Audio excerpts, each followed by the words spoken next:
Welcome to episode 7.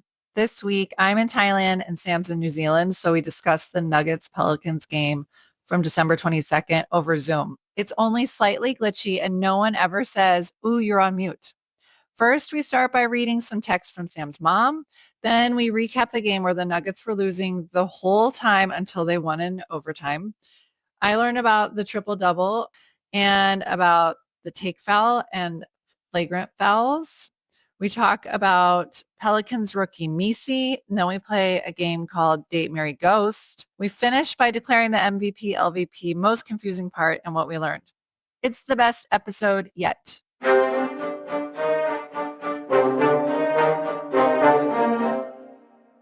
This is season 1, episode 7. Wow. Look at us. Okay, I watched the Nuggets versus the Pelicans, and they played like December 22nd on or about. Before I watched the game, August told me it was a good game and it went into overtime. And that August had told me they had been behind by 17 at one point, and then they went into overtime. So I knew that going into it. Did that change how you felt watching the game, knowing that it was going to go to overtime? Yes. And I started to wonder, like, should I look at the scores before I watch the game? Because I always hide the scores. Yeah. I was like more excited about it because I knew that at least the Nuggets were going to tie it up. Right, but it's a gamble because if the Nuggets just ended up slowly getting behind by 30, that's not as fun. Right. I feel like sports are one of the only things that people still care about watching live. Yeah. Right. In our streaming world, like authentic fans really care about. But is that true? The NBA might say differently because they're saying that people aren't watching the games. I think they're people watching the highlights. I think people aren't ever watching the games. Games people do care about, they want to watch live. Okay. Tell me what feedback you've gotten. Okay. My mom sent 2 texts. Nice. She said, not much commentary. As the Celtics don't play the Nuggets very often, I will back up about instinct versus thinking. It is semantic. Muscle, in quotes, memory, improved reaction time from practice probably becomes instinctive, although some players probably come more equipped than others, which I think is completely true. Okay. A new feature I have noticed in the last couple of years is that a player will once in a while help an opponent up. Dad thought that was against the rules.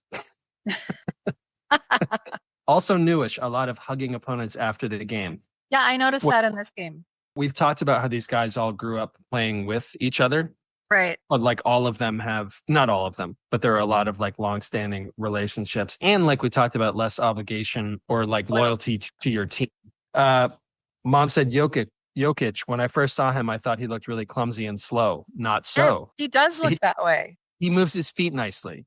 And she said, how often do we get to see a 7-footer bring the ball up? Undoubtedly the best player in the league. And then you'll like this part. Lastly, the Atlanta coach has worn red-rimmed glasses all season. I also really like them. She said, another good podcast. Keep them coming. Yes. And then she said, very little commentary on the 1 3/4 games podcast, as it's come to be known. One comment I can mention is that after the very first podcast, I did mention that Sea to Shining Sea was actually coast to coast. She did? She said she was out in front of it. I don't remember that, but I believe her. Don't replace me with your mom. She knows too much. It wouldn't work. True. Yeah. Maybe I'll replace you with your mom. What would that be like? Your mom can sub for you. It would be delightful, I think. Yeah. Okay. We'll make that happen maybe. Okay, let's hear it. Let's hear those notes. Here's the basics of this game. Previously on the Nuggets. The games have ups and downs, and then they show this graphic of like a basketball going up an escalator and then down an escalator. They won last week. They lost last week, whatever. That's kind of the whole thing. So they're at the Smoothie King Center, which is where the Pelicans play. So in this series, I think Jokic has 10 triple doubles against the Pelicans. You know what a triple double is? Will you please remind me? It's when you have the double comes from like double digit statistics in a category. So like 10 or more of a category. Okay. And a triple double means you do that in 3 statistical categories. Usually it's points, rebounds, and assists. Okay. So 10 times when he's played the Pelicans, he's had at least 10 points, 10 rebounds, and 10 assists. But you get a triple double in one game. That is the time frame for earning a triple double. Yes, that's right. That's right. It's interesting because you've explained this to me, and I think August has explained this to me, and it didn't make sense. But now that I know what a rebound is, it makes more sense. Every once in a while, I'm reminded like just how from scratch you're starting. I love it. Okay. The Nuggets played the Pelicans a month ago and lost. And then I wrote, oh, the Pelicans were the Charlotte Hornets until 2022. Because I was like, I've never heard of the Pelicans. Why have I never heard of this team? But I've heard of the Charlotte Hornets, and their colors were very, very on trend in the 90s. Still blue and purple. That was a really, really fun team. There was a guy, well, Alonzo Mourning and Larry Johnson were these two really good players. And Larry Johnson in particular had these series of Nike commercials where he was like grandmama, which was very, very fun. He was like a good basketball playing grandmother. But they also had Muggsy Bogues, who was like 5'3". They were like a super fun team. And you're totally right. Their colors were very, very fun. Yeah. Well, now they're the Pelicans. This game, the defensive coordinator was out with an injury, and Popeye Jones stepped in. Remember Popeye Jones? I remember the name. Of course you do, because his name is Popeye Jones. I don't know how he got that name. And as someone with a weird name, I don't like to, I'm not making fun of him. He's the one who's got four sons. Two of them are in the NHL hockey. Really? Yeah. Well, the I know. defensive coordinator, a coach missed a game with an injury. Yeah, it didn't sound right to me. Like, do you really need to be that active? I don't know. Anyway, for maybe it was a pelvic bruise. Sure. So Popeye Jones was in. Okay. Confusing. There's someone named Murray on both teams, and they were both starting. Oh wow. Murray, at one point, Murray fouled Murray. Wow. It's like Yeah. the nexus of the universe. That's crazy. Now, when they start playing the game, there was a foul on Gordon, Aaron Gordon, and he thinks it's absurd. So I took a video because I love it when these guys are like, they just look so confused. Look how mad he is. If there's a big conspiracy all coming to a head in that moment. Yeah. Okay, Jokic, it's interesting because he seemed to like he did not have a good first quarter. He lost the ball a couple times, which is so unusual for him. And oh, something I meant to point out earlier. This game, Scott Hastings, color commentary, he's like on the sidelines. And the running commentator is Chris Marlowe, the normal play-by-play guy, and Katie Wingy. And she is good, but she's not saying all the stuff that Scott Hastings usually says. There's like traded seats for the game. So usually there's like two main guys doing the commentary, and then one person who like two times during the game like talks to a coach or a player or like just like says some fun fact. So normally the two main guys are Scott and Chris. Scott's the one who says like the ridiculous things.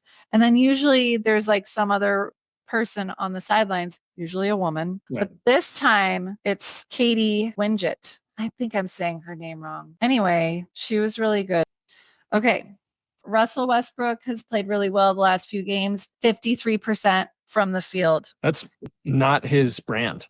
That's great. He's like been in the last few years been a very inefficient player. Like not a lot of his shots go in. That's great. It's interesting, and I'm going to talk about it later. That is what I find particularly notable is that these players continue, like they are the elite top players in the world, and they continue to get better as they get more experience in playing. It's fascinating. I know.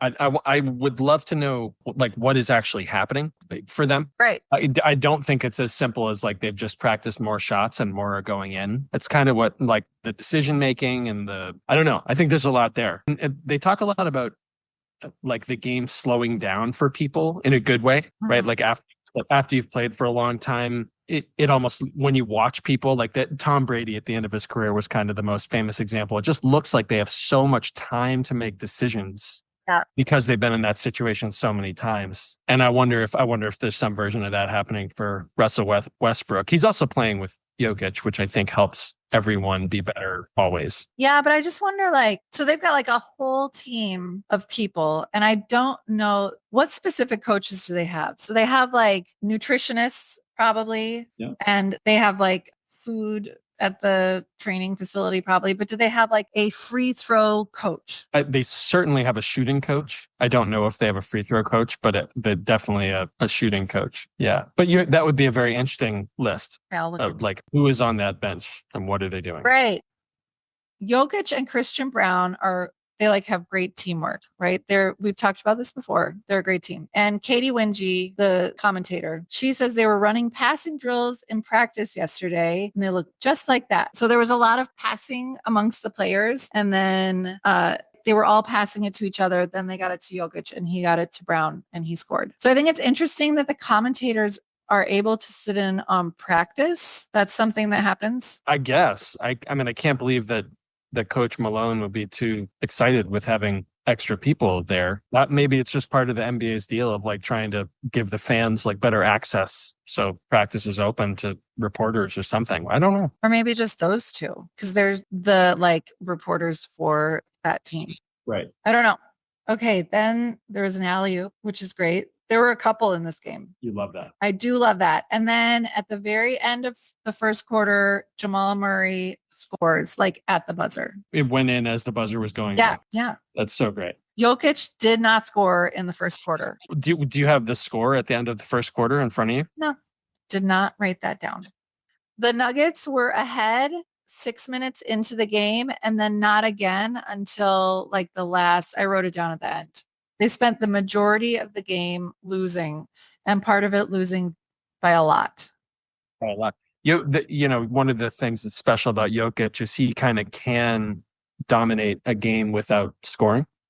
He's so good at passing and spacing and setting his teammates up and all those things. So he's one of the few superstars in the league who it doesn't have to be a bad sign if they're not scoring. Wow, there's so many layers. Like he's a superstar in many ways. Yeah, he does everything really well. Good for him. It is good. Just like us. Yeah. Yeah, between the two of us, we're basically Jokic. Okay, DeAndre Jordan dunks. Yeah, I like that. The vegan. Yes, he's a vegan. So he dunks and then he may have fouled a take foul. He hip checked somebody. Yeah. Take foul is if the other team is on a fast break. Do you know what that is? I feel like we talked about it, but I don't know. It's like when you get the ball from the other team and you run down to your offensive end really fast before they can get back.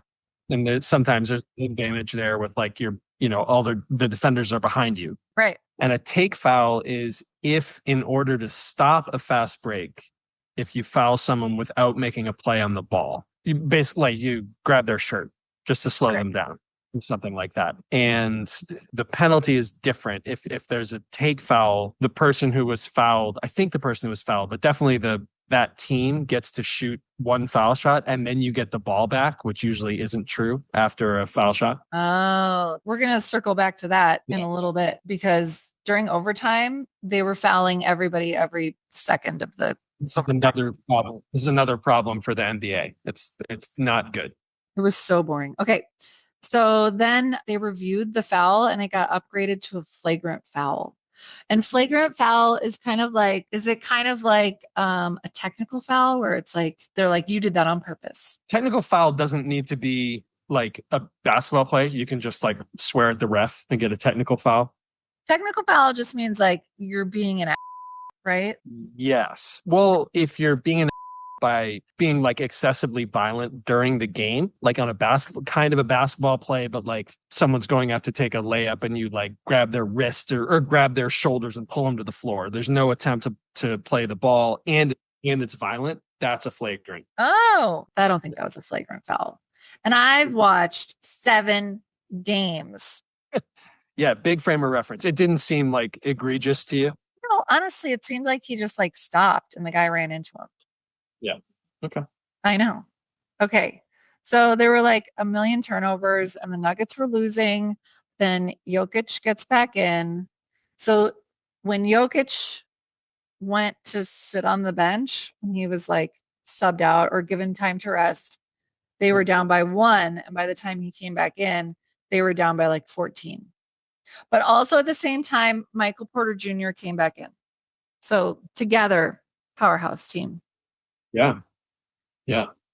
Okay, at the end of the half, it was 67-59 Pelicans. So not that bad. Oh, yeah. Okay. Okay, halfway through quarter three, the Nuggets are trailing by 12. They're kind of a mess. So like Jokic and Michael Porter Jr. don't go for a three. It's like one of them has the ball and they don't shoot it, and then the other one has the ball and they don't shoot it, and then nobody shoots it and they don't get any points. Coach Malone is like really mad and he challenges a call, which you only get to do once. And then they said that the ruling stands. So he lost the challenge. They lost the timeout.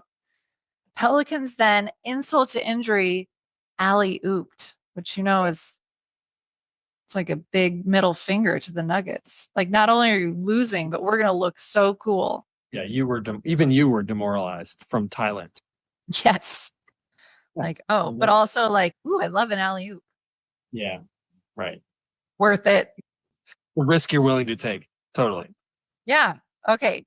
Then this is before, like towards the end of quarter three, the Nuggets were down by 17. Then Westbrook scores. Then the fourth quarter, things turn around. They're still behind by a lot going into the fourth quarter. Down by 17. Oh, okay. Yeah. Okay. It said Westbrook called a timeout. Did I hear that right? Can players call timeout? Usually the coach calls timeout because they see something they want to change, or the other team has a bunch of momentum. Every once in a while, a player will call a timeout, and any player on offense can call timeout whenever they want to. But it happens rarely. Yes, it happens rarely. The coach nearly always decides. I would imagine that, I don't know, Westbrook noticed someone was hurt, or I don't. Who knows? I don't know. Westbrook scores. Then the score is 100-90. Still the Pelicans winning. Denver loses the ball, but they block the Pelicans from scoring. And then Jamal Murray gets three. Nice. Then someone gets a flagrant foul. Whoa. Ooh, and then Trey Murphy was out because he hurt his ankle. So Trey Murphy was one of the guys who started. I don't know anything about him, but I knew this game was going to go into overtime. And so I started wondering, knowing this guy was taken out of the game and that they were going to lose, like how much was this guy carrying the team? I don't know. Is it a coincidence? No. Murphy, which is double confusing because there were two Murrays and a Murphy. Something's got to change. But you were making a really good point that you knew it was going to overtime, and Trey Murphy may have been the reason that Nuggets were able to catch up. That is like a basketball connection. I'm impressed. Wow. I'm learning so fast. Mm-hmm. Okay. Then DeAndre Jordan had an alley-oop. Good for him. I think he's like in his 30s too. So good job. Then Watson dunks. Jones on the Pelicans, he gets hurt. And then Christian Brown gets a free throw and ties it up with 5 minutes left in the game. And then they were like tied, and then blah, blah, blah. They go into overtime. Turns out for overtime, you get 5 minutes total. You start with the tip off, just like it's starting over again. Jokic lost the ball. The coach was really mad because there should have been a call there. Missi has a really good dunk, and I'm going to talk about Missi in a minute because he's really impressive. Then they're tied again. Gordon got an alley-oop. Then they're just like fouling all over the place. There was goaltending, but it wasn't. And then it's a 2-point game. And then there's more.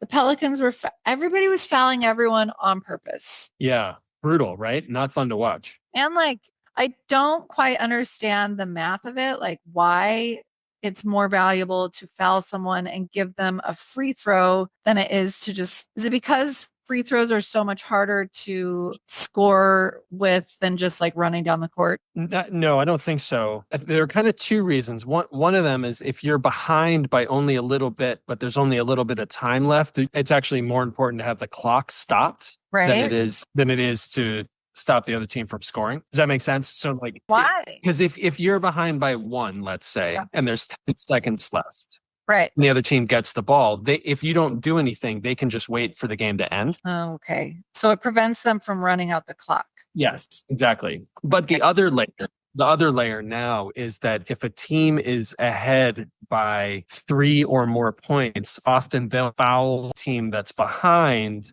so that they don't have a chance to take a 3-pointer to tie the game. Okay. Yeah. But it's not good. It does not make it fun. There was like a Celtics Cavaliers game where I think in the last 46 seconds there were like 18 points scored on free throws or some just absurd and boring number. Right. It's pretty boring. Yeah, that NBA's got to do something about that. It's not a good product. So the Nuggets win the game. Yeah. Hooray. And then at the very end, Scott Hastings, the announcer guy, he was interviewing Jokic, and Jokic says, whenever we have a few days off, we play bad. That was like the whole thing. Odd. Yeah, I mean, Shouldn't be true. But it shouldn't be true, but I wonder if it's just like takes them a minute to get it back. I don't know. Okay. I have the announcer said yeah. there's not much tonight because Scott Hastings was like barely talked. So Scott Hastings said Jokic is shooting 50% from 3-point land. I don't like that. 3-point land. I prefer downtown. Yeah, that's right. 3-point land is not an improvement on downtown. I'm going to write them a letter. Oh. Again, they said Russell with the hustle. They always Strothers to the hole. Like golf, I can see, but like basketball, no. Yeah, that was a joke. Somebody was making a joke a long time ago, and it caught on by accident. Christian Brown throws it down. Come on. Again, it could have been. They do say throws it down, just So, like hustle. yep. Okay. Okay. So just I'm a poet and I don't know it. Oh, I loved this when they said they've got plenty of time here. 6.7 seconds. I never thought about that. That's great. No context. That's not a lot of time. It's fast. No. Yeah. 15, they've been chopping wood ever since. Is chopping wood a thing? Not that I know of. Okay. Well, I like it. Then Scott Hastings said, don't touch that dial. Ooh, I like that. Don't adjust those rabbit ear antenna. Okay. My questions, we already answered the fouls. Okay. How annoyed are they with themselves when they miss a free throw? Clearly they're professionals, but do you think that they're like, that they get annoyed at themselves? Or do you think they're just like, oh, it's part of the game? What do you think? I kind of wonder, like being around a child who plays basketball, excuse me, a teenager. I think he like gives kind of an overall assessment of like each quarter for himself after a game. He'll be like, Yes, oh, yes. first quarter I played terribly, whatever, et cetera, et cetera. So I wonder if they look at it more big picture, but I can see myself, not that I've ever played a game of basketball, but being like, I can't believe I missed it again. Yeah. It does sound like something I would say to myself if I was playing basketball. I can't believe I missed it again. You would have to say that. I love it. Well, I think your answer is right. And I actually think there's like a real maturity and gift to learning to let it go when you miss a shot. Yeah. I think there's like I read some quote by Jaylen Brown, the Celtics guy, a while ago. That it was a long time ago, 6-7 years ago. But he defined competitiveness as doing whatever your job is in whatever the circumstances are. Oh. So no matter what is going on, can you still do your job? And he was like, I'll miss 30 shots in a row. Like I don't care at all. Just take the next one that you're supposed to take. But I think a lot of people don't live there and can get pretty down on themselves when things don't go well. And obviously you don't play well when you're feeling like that. Right. I mean, I think it's part of the job. So you got to get used to it or something. I don't know. Actually, I don't know. I'm just No, I think that's exactly right. I mean, no one shoots 100%, right? So you have to, right. Steph Curry doesn't make half of his 3-pointers and he's the best who's ever done it. Oh. So, it comes with the territory that you're going to miss shots. It's a hard thing. No one cares about this, but looking back at my own basketball career, I think I didn't understand that at all. Yeah. And anytime I didn't make a shot that I took, I felt really bad about it, and it would make me hesitate the next time. Oh, yeah. Which is the worst. I like that question a lot. I think great players probably don't get too down on themselves when they miss. Okay, I want to tell you about this kid. Okay, he's not really a kid, but he is 20. And he's not even like about to turn 21. His birthday's in May. So he's like 20 and a half. He was born in Belgium, but his parents are from Cameroon and he moved back there when he was a kid. And so I looked this up on Wikipedia and it says Missi is a Cameroon citizen. He's eligible also to apply for citizenship in Belgium, where he was born. He is brave to be African descent born in a country that still does not recognize a former king as a genocidal for the atrocities that he committed and remained unpunished in Africa. Wow. Right? Right? Okay, so both his mom and his dad played for the national team in Cameroon. So Misi has been in the US for high school. As you know, there are like several of these very elite basketball like boarding schools basically. And it feels like the recruiting for the NBA starts there. So I was like, how does he get scouted for one of these high schools? Well, it turns out his older brother went there and then played for Harvard. Wow. I know. Interesting family. Yes. So he and his brother are like 10 years apart, and between them, there are three sisters. Okay, here's what is interesting. He's 20. He's doing really well. He's getting a lot of time playing. And here's what's, I think, just impressive. Last year was his first year, and he shot 51.4% from the foul line for the first 3 months. But then in February and March, he made 74.2%. Wow. Yeah. It says he spent significant time in the gym trying to get better. Yeah, I mean you're exactly right that the that they're professionals and they still work and improve is really cool. I mean 20 is so young. You're still figuring a lot of stuff out, but to be in the NBA and then be like, okay, I need to work on this as as a millionaire and as a made person, that's pretty cool. That's great. It's amazing that he's 20 and he's made this huge improvement just in the last year or so. I have a game. I have another game for you. So this game is called, what did I call it? Make out. No, even it was like date, marry, ghost.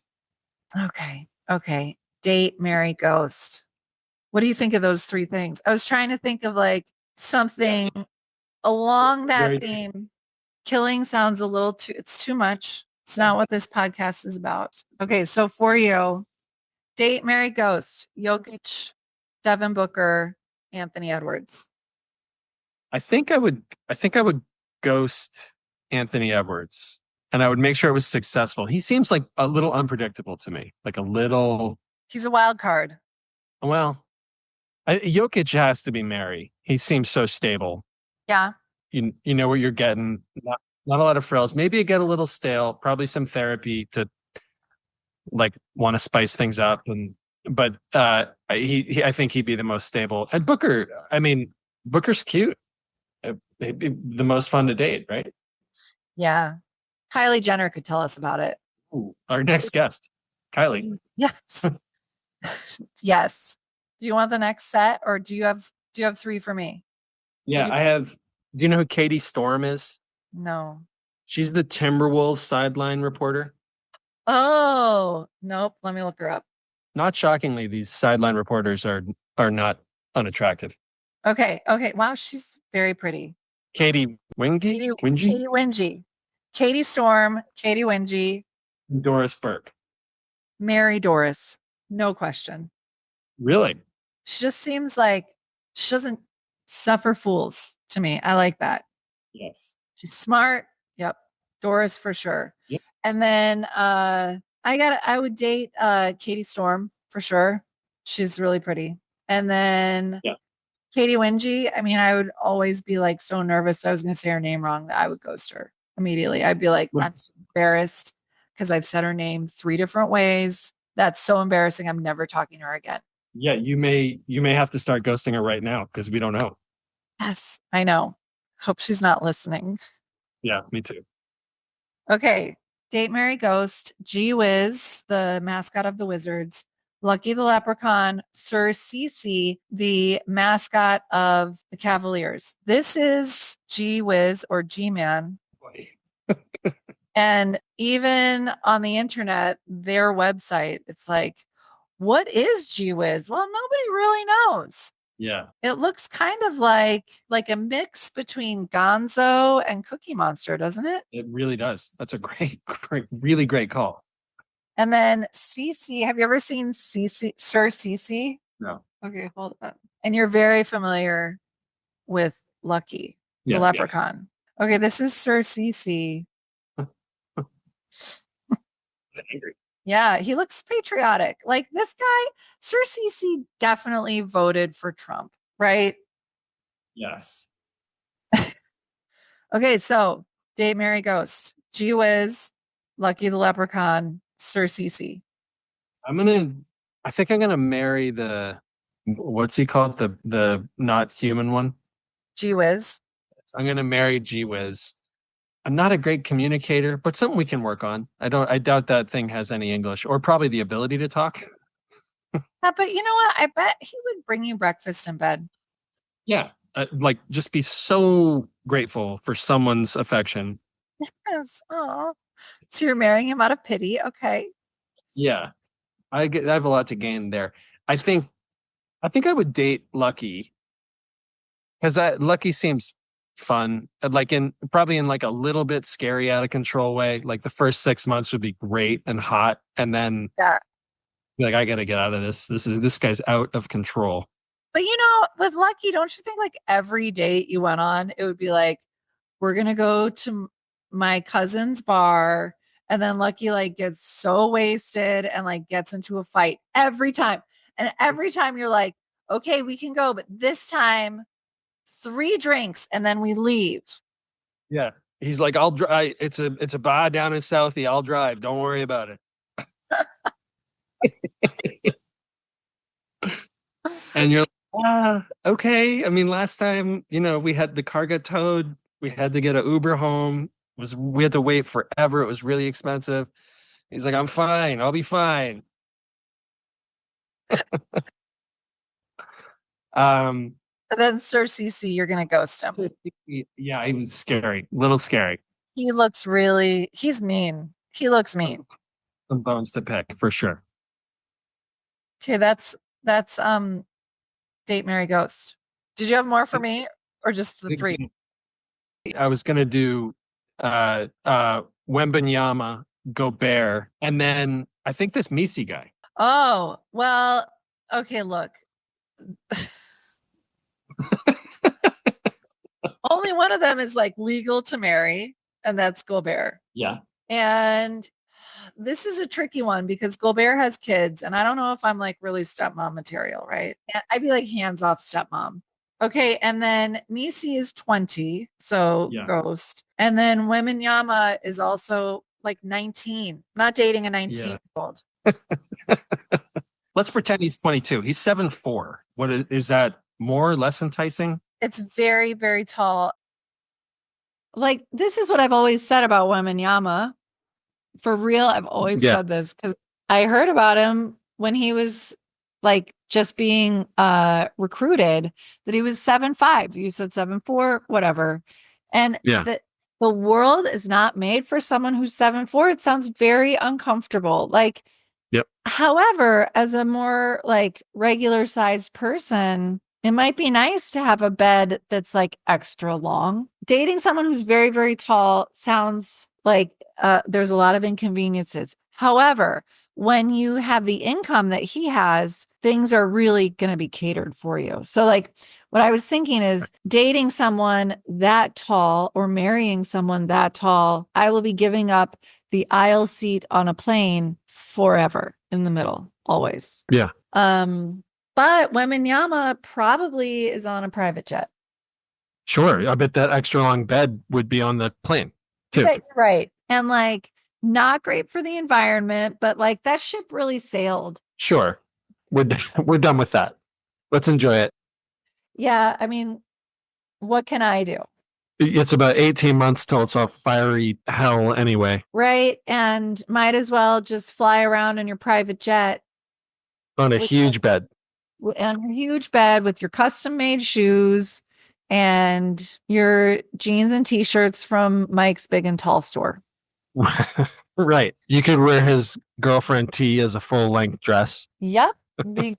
So there's a lot of wins. So anyway, what were the choices again? It was Wembanyama, Gobert, And Missi. and Missi. Okay. So Gobert, I'm marrying, and Wembanyama and Missi. Missi is so young. Like Yeah, even they're I can imagine him as a 29-year-old.